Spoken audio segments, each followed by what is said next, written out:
So ayun mga boss, bali part 7 na tayo ng vlog natin. And for today's vlog mga boss is papalit tayo ng CNC bolts sa crankcase natin. So ito yung CNC bolts natin.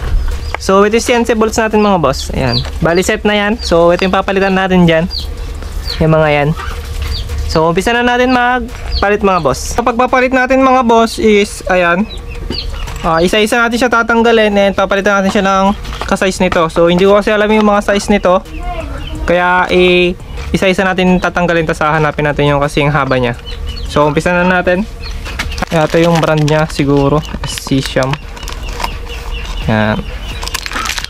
So ito yung bolts. Unahin natin sa taas, tapos hanapin natin yung kasing haba nitong CNC bolts. Kung gusto nyo mag-order nito mga boss, link in the comment section, ilalagay ko doon. CNC bolts na set pang crankcase. So umpisa na natin dito sa taas. Tingnan natin kung gaano kahaba. So ayan, mahaba to. Ayan, hanapin natin kung anong kasing haba niya. Ito mga boss, kasing haba niya to. Siguro ito yung kapalit niya. So ilagay na natin.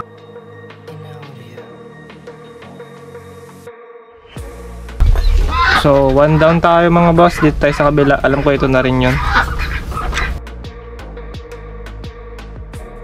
So yung haba, tingnan natin ulit ng parehas. So ayan, parehas naman. 2 down. Tapos sigpit lang din.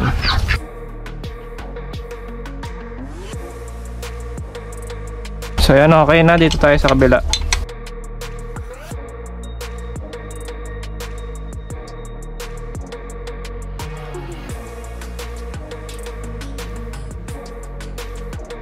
Okay na.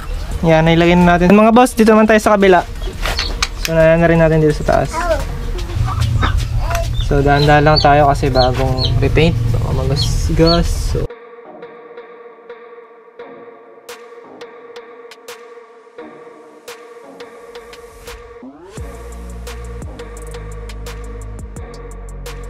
ito na tayong last.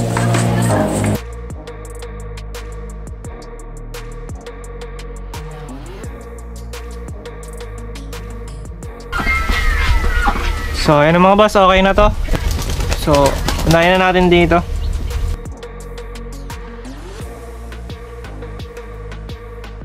Bale, ito na. Lagyan natin ng oil filter cover. So original to ayan o. Paano nyo malalaman kung original? Ayan, may 45 H20. So ayan. Gusto lang natin to.